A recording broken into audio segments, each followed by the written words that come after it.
এক পতিতা নারী টাকার জন্য, কাস্টমারের জন্য দাঁড়িয়ে আছে। আপনারা জানেন যেই নারীরা পতিতা বৃত্তি করে তারা টাকার বিনিময়ে নিজের দেহকে পুরুষের কাছে সোপর্দ করে। পৃথিবীর মধ্যে সবচেয়ে নিকৃষ্ট নারী হলো নারী যার উপরেও না পাক ভিতরেও না পাক, যে নিজের টাকার বিনিময়ে নিজের দেহখানা পরপুরুষের কাছে বিলিয়ে দেয়। এই নারীর মতো নিকৃষ্ট আর কেউ নাই। যেই নারীরা টাকার বিনিময়ে নিজের দেহ বিক্রি করে দেহ নাচায়, দেহ দেখায়, ওরা মানুষ হতে পারে না বাবা। ওই নারী হলো সমাজের নিকৃষ্ট। ইসলামের মধ্যে সবচেয়ে নিকৃষ্ট নারী হলো সে। একজন নিকৃষ্ট নারী, পতিতা নারী, একটা কাস্টমারের জন্য তিনি ঘরের সামনে দাঁড়িয়ে আছেন। একটা কুকুর তৃষ্ণার্ত হাঁপায় হাঁপায় জিব্বা বের করে লালায় লালায় কুকুরটা দৌড়ায় দৌড়ায় যায়। পতিতা নারী টাকার জন্য কাস্টমার দরজার সামনে দাঁড়ানো কুত্তা লেলিয়ে লেলিয়ে যায়। পতিতা নারীর অন্তরে মায়া লাগলো, হা, একটা কুত্তা তৃষ্ণার কারণে তার জিব্বা লেলিয়ে গেছে, খুব মায়া লাগছে। পায়ের মধ্যে চামড়ার মোজা ছিল, তখন তো আমরা কাপড়েরটা পরি, তখন চামড়ার মোজার খুব প্রচলন ছিল। পায়ের মধ্যে চামড়ার মোজাটা খুলিয়া ওই পতিতা নারী রশি দিয়ে বেঁধে কুয়ার মধ্যে ভিতরে নামাইয়া পানি উঠাইল। ওই কুত্তার সামনে পানি দিল। কুকুর পানি পান করিয়া তার তৃষ্ণা কলিজা ঠান্ডা করল।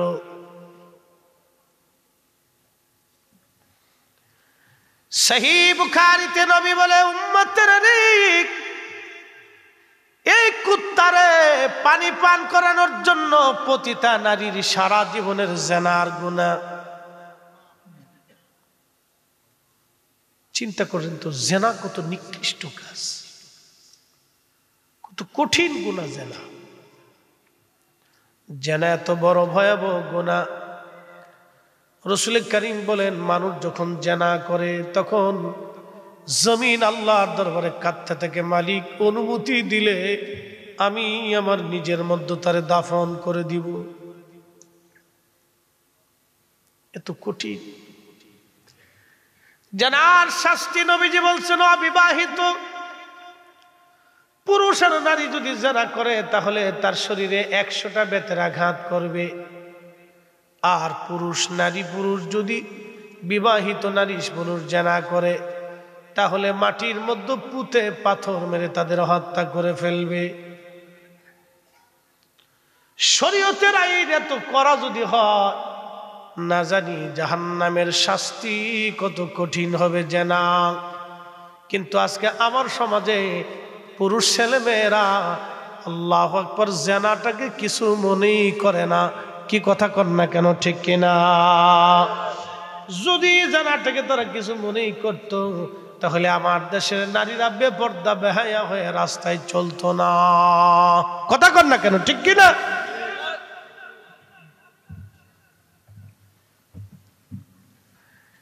এই নিকৃষ্ট পাপ জেনা। ঘুমাইছে চলবে? হ্যাঁ হ্যাঁ, শোন আর একটু শোন, দেখি আপনারা ঘুমান না আমি ঘুমাই, কোনটা ভাই বুঝে না? আমি ঘুমাইবো বসকে যা করে খুদায় প্রায় 3টে বাজতেছে, ঘুমাইতে খারাপ হয় না? ওয়াজ করতে করতে যদি ঘুমাই পড়া যায় এটা ভালোই, খারাপ না।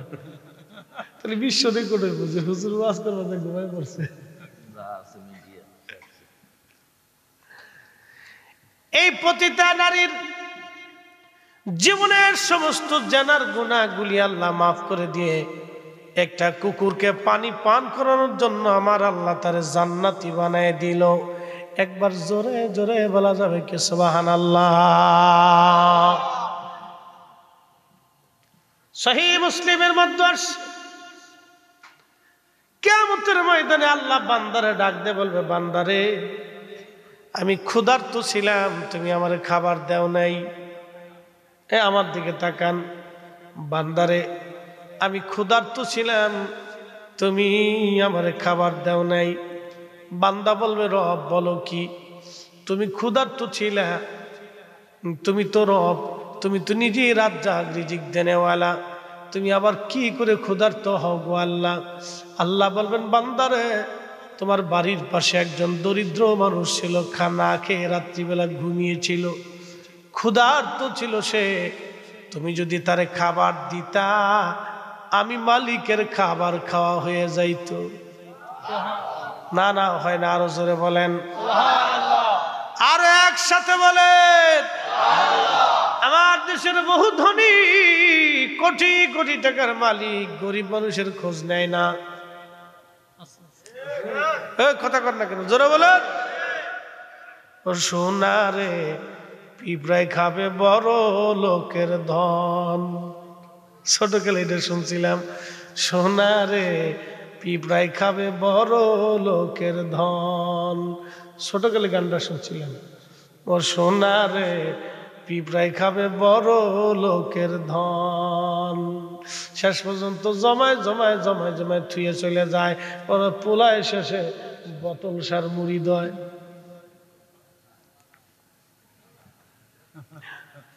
বোতল একটা টানিয়া বাপের সামনে এসে কই, বিয়াই ভালো আছেন বিয়াই? কি কথা কর না,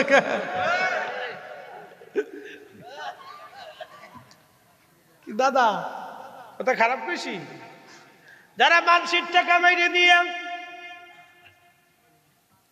সুদের কারবারি করিয়া, ঘুষের কারবারি করিয়া, কোটি কোটি টাকার মালিক হইয়া অবৈধ হারাম টাকাগুলি সন্তানের জন্য যারা রেখে যায়, ওই সন্তান কোনোদিন মানুষ হয় না। কথা কর না কে? তার ঘরে কখনো সুখ হয় না। সুখ নাই রে, সুখ পরাণের পাখি, সুখ নাই রে, সুখ পরাণের পাখি। দুই তিনটা বিয়া কইরা কুমিল্লাতে থাকি, আমার সুখ নাই রে।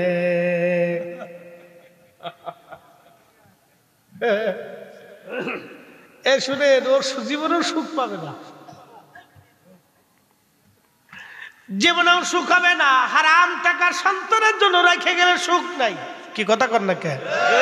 এই পোলা হবে বোতল সার মুরিদ। হ্যাঁ, এটা বোতল শাহ। কোন শাহ? বোতল সার মুরিদ। হ্যাঁ, টানতে টানতে বাপের কা বিয়াই ভালো আছেন, বাপে কারে কি জন্মাইছি। জন্মানোর তো দোষ না, দোষ হলো তো অবৈধ টাকা। কথা কন না কে? এই জন্য আল্লাহ আমরা গরিব বানাক, আর অল্পবিত্ত বানাক, আর মধ্যবিত্ত বানাক, সুখে আছি। কিসে আছি? আলা বিযিকরিল্লাহি তাতমাইন্নুল কুলুব।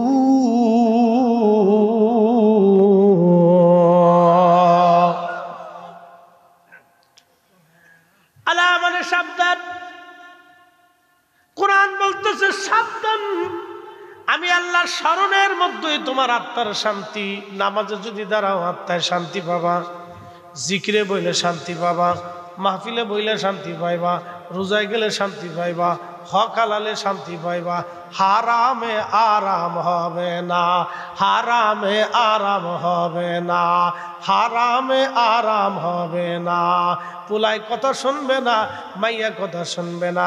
মাইয়া শেষ পর্যন্ত দেখা যায় আমার দেশের ধনী যারা কোটি কোটি হাজার হাজার কোটি টাকার মালিক, তাদের মাইয়ারা বাড়িতে বয়ফ্রেন্ড নিয়ে আসে। বাপে জিগায় কে? বলে এটা আমার বয়ফ্রেন্ড, আমি নাম দিছি কুত্তা ফ্রেন্ড। কথা কর না কা? আজকে কত তারিখ গেছে? 14 ফেব্রুয়ারি। মানে কি?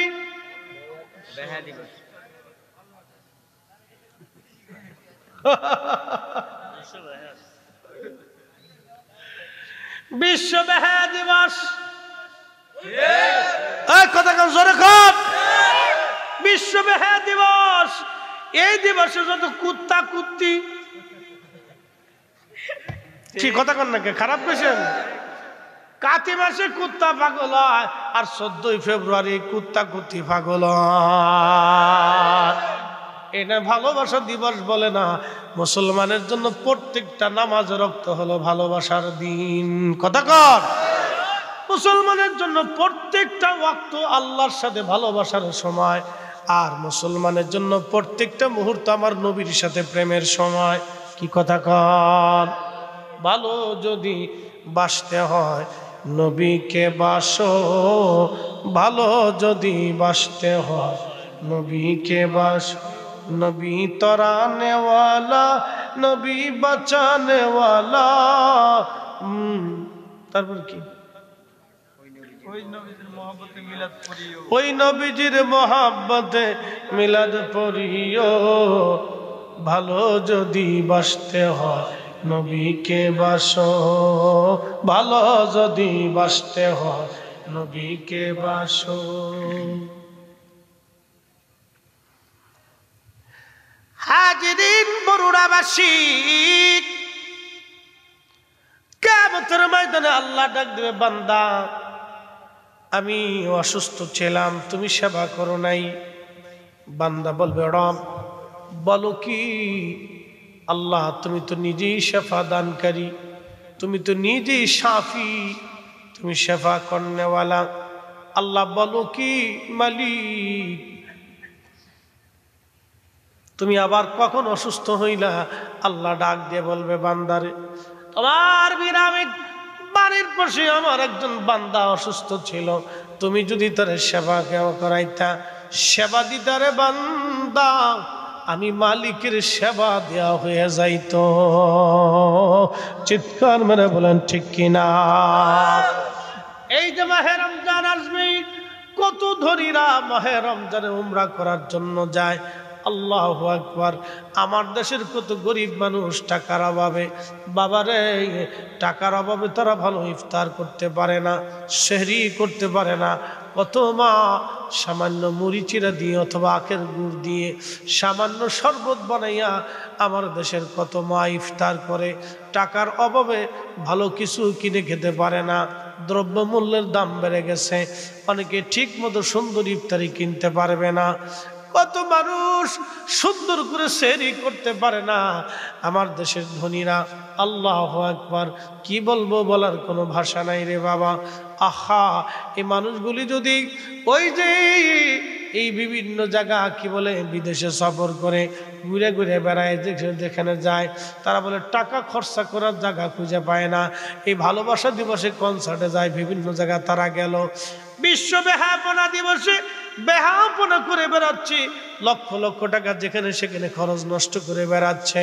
কিন্তু এরা যদি এই রমজান মাসে বেছে বেছে এলাকায় ঘুরে ঘুরে গরিব মানুষের ঘরে খাবার পৌঁছায় দিয়ে দিত, আর তাদের ঘরে সুন্দর খাবার দিত, রাত্রিবেলা ইফতার শেষে এই সেহরি শেষে এই মানুষগুলি খাইয়া রব্বে কারিমের দরবারে হাতগুলি বাড়াইতো, ওই হাতের খাতির আমার আল্লাহ বান্দাদের জীবনের গুনাহগুলি মাফ করিয়া আল্লাহ তাদের জান্নাতি জান্নাতি বানাইতো। কিয়ামতের ময়দানে আল্লাহ ডাক দেবে, বান্দার আমি তৃষ্ণার্ত ছিলাম, তুমি আমার খাবার দাও নাই। আল্লাহ পাকের বান্দা বলবে, আল্লাহ বলো কি? তুমি তো নিজেই তো রিজিক দেনেওয়ালা, তুমি আবার কখন তৃষ্ণার্ত হলা? আল্লাহ বলবে, বান্দারে তোমার এলাকায় তোমার বাড়ির পাশে একজন তৃষ্ণার্ত ছিল, তুমি যদি তারা পানি খাওয়াইতা, খাদ্য দিতা, খাবার খাওয়াইতা, আমি মালিকের খাবার খাওয়া হয়ে যাইতো, আমি মালিকের তৃষ্ণা মিটিয়া যাইতো। একবার জোরে জোরে বলা যাবে আল্লাহু আকবার। কষ্ট হইতেছে আপনাদের? আর একটু চলবে হজর পর্যন্ত? বাপরে বাপ, মুসল্লি তো করা।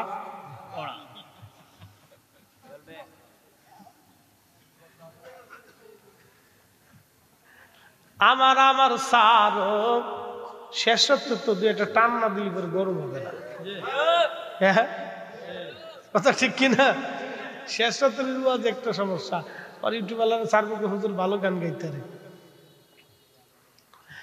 আমার আমার সার আল্লাহর জিকির কর, পাইলো পাইতে পারো খুদারি। ঠিক কিনা? বাবা সে যার গাই দেখলে তার সিনা যায়, যায় না? বাজানো খুব মনোযোগ দেন। কোন ভাষায় ওয়াজ করলে আপনারা বুঝবেন আমি জানি না বাবা, তার মানে কি বোঝা গেল? নিজেরাও খাবো, অন্যকেও খাওয়াবো। নিজেরাও খাবো, অন্যকেও। শোনেন, আপনারা যখন বাড়িতে ভালো কিছু রান্না করেন, ভালো কিছু রান্না করার পরে এই তরকারিগুলি নিয়ে আশেপাশে চাচা, নানা, দাদা, ফুফু, খালা, ফুফু, আত্মীয় স্বজন আছে, প্রতিবেশী আছে, তাদের বাড়িতে কিছু না কিছু খাবার পাঠাবেন। দেখবেন অনেক মুরব্বী, হয়তো সন্তান ভালো, রুটি রুজি নাই, কিন্তু আপনার বাড়ি ভালো রান্না হয়েছে, কিছু খাবারগুলি মুরব্বীর জন্য পাঠাবেন, খাবে আর আপনার জন্য দোয়া করবে। দোকানের মধ্যে বসে আছে মুরব্বী, এ যুবক ভাইরা ভালো করে শুনে যান, দোকানের মধ্যে মুরব্বী বসে আছে, ঠিক দেখবেন অনেক গরিব মুরব্বী, পয়সা করি নাই, টাকার বিরাট বড় অভাব, সন্তান তেমন কিছু দিতে পারে না, বসে থাকে। এরকম ব্যক্তি যদি পান, মাঝে মধ্যে একটু চা নাস্তা করাবেন, বিস্কিট টিস্কিট কিনে দিবেন, খাবে আর আপনার জন্য দোয়া করবে। এমন একটা দোয়া কাজে লেগে যাবে, কোনোদিন আর আপনার রিজিকের অভাব হবে না। একবার জোরে বলা যাবে কে মারহাবা।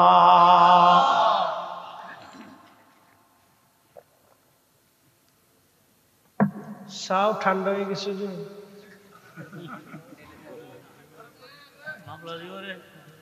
সারু শক্তি কমে গেছে, সার বল নাই, চাওকা হুজুর আমি শেষ। চা খেলাম না শরবত খেলাম বুঝতেছি, বেড়ে একটু গরম করে আন, চিনি ছাড়া আনিস, চিনি খাওয়াই খাওয়া শেষে ডায়াবেটিস বানায় ফেলবি। শোনেন, এই সমস্ত বিষয় হচ্ছে আল্লাহর পরীক্ষা। আল্লাহ রসুল বুখারীতে একটা ঘটনা বলছেন, বনী ইসরাইলের 3 জন বান্দা ছিল। একজন ছিল হলো কুষ্ঠরোগী, আর একটা ছিল মাথার টাক, আর একটা ছিল অন্ধ। এই কুষ্ঠরোগীর কাছে খুব কান্নাকাটি করে। কুষ্ঠরোগী শ্বাসপ্রশ্বাস বন্ধ হয়ে গেছে, শরীরে ফেসফেতা সেতা সেতা ফেতফেতা দুর্গন্ধ ছুটে, মানুষ কাছে যায় না, তো খুব কান্নাকাটি করে। আল্লাহ পাক রব্বুল আলামিন এই কুষ্ঠরোগীর কাছে একজন ফেরেশতা পাঠাই দিয়ে বললেন, যাও, কি চায় আমার বান্দা জিজ্ঞেস করো, আর যা যা চায় তুমি সব ব্যবস্থা করে দিয়ে আসো। আল্লাহ ফেরেশতা পাঠাইলেন কুষ্ঠরোগীর কাছে। কুষ্ঠকে জিজ্ঞেস করলেন, ও আল্লাহর বান্দা, তোমার কি হয়েছে, তুমি কি চাও বলো। কুষ্ঠরোগী ডাক দিয়ে বলে, ও আল্লাহর বান্দা, আমি দেখতেছ আমি কুষ্ঠরোগে আক্রান্ত, শরীর আমার ফেতফেতা গন্ধ, মানুষ কাছে আসে না, আর আমি সমাজ থেকে বিচ্ছিন্ন, পরিবার থেকে আলাদা। আমার রোগটা যদি ভালো হয়ে যায় তাহলে আমি বিরাট বড় খুশি। ওই মানবরূপী ফেরেশতা কুষ্ঠরোগীর গায়ে হাত বোলাই দিলেন, আর সাথে সাথে কুষ্ঠরোগ ভালো হয়ে গেল।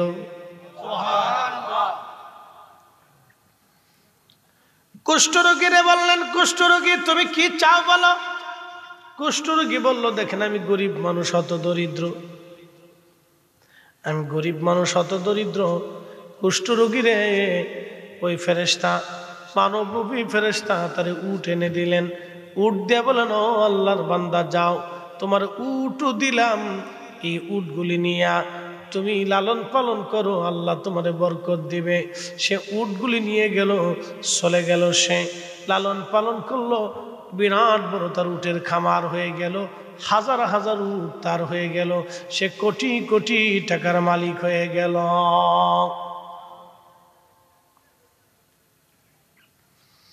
ফেরেশতা আবার গেছে, টাকলা মাথা, চুলদারি তার কিচ্ছু নাই, একেবারে ফ্রেশ, একবারে মাথা থেকে সব ফ্রেশ, কোনো চুল তার উঠে না, দেখতে বিচ্ছিরি দেখা যায়।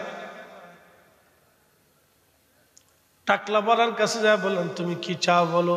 বলে, দেখো আমার চুল এমন ভাবে ঝরে পড়েছে, মানুষ দেখলে ঘৃণা করে, মানুষ আমার সমাজ থেকে আলাদা করে দিয়েছে, যাও তুমি আমার চুল যদি উঠে আমি সুস্থ হয়ে গেলেই ভালো। তখন ওই ফেরেশতা রূপী মানব রূপী ফেরেশতা ওই টাকলা মাথায় হাত দেওয়ার পরে মাথার মধ্যে আবার চুল গজায় গেল। একবার জোরে বলা যাবে কি মারহাবা। পরীক্ষা পরীক্ষা কিভাবে পরীক্ষাটা দেখেন, আল্লাহ পরীক্ষা করে বান্দারে। ঠিক কি চাও টাকলা রোগী ডাক দেখায়, ও ফের আল্লাহর বান্দা, আমি গরিব মানুষ, যদি আমার কিছু হয় তো ভালোই। একটা গরু দিয়ে বললেন যাও এই গরুর খামার তুমি করো, আল্লাহ বরকত দিবে।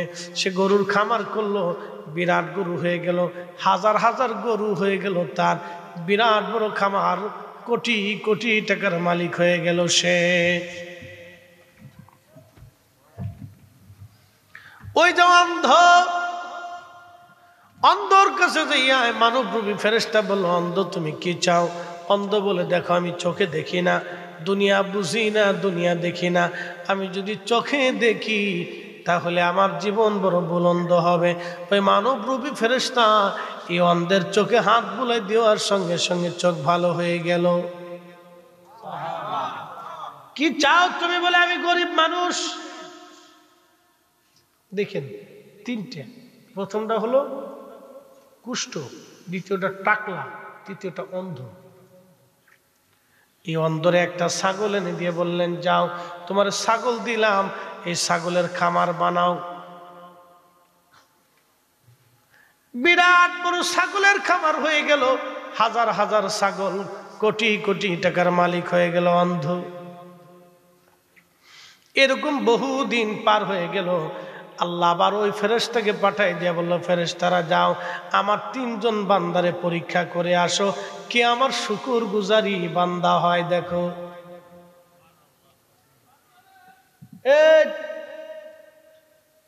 আমার দিকে তাকান, এই ঘটনার থেকে শিক্ষা আছে। তিনজনের কাছে আল্লাহ আবার ফেরেশতা পাঠাই দিয়ে বলে, যাও তিনজনের পরীক্ষা করে আসো, আমার শুকর গুজারি বান্দা কে হয় দেখো। তিনজনই তো দিলাম। এই জন্য সব গরিবরা আল্লাহ টাকা দেয় না, সবাই আল্লাহ সুস্থ বানায় না, সবাই আল্লাহ শক্তি দেয় না, সবাই ক্ষমতা দেয় না, সবাই কণ্ঠ দেয় না। আপনারা প্রশ্ন করছেন, হুজুর কণ্ঠ ভালো। আমার দেশের কিছু বক্তা আছে দেখবেন কণ্ঠ নাই, কিন্তু কণ্ঠওয়ালাদেরকে হিংসা করে লাভ নাই। কণ্ঠ আল্লাহর দেওয়া দান। কি কথা কণ্ঠে কেনা বাবা, কাউয়া কেউ কেউ কেউ কেউ করে, কোকিলের কিছু যায় আসে না। কোকিল তার গান মনে আপন মনে গান গেয়ে যায়। কোকিলকে মানুষ ভালোবাসে কারণ কোকিলে গান গায়, কোকিলের সুর ভালো।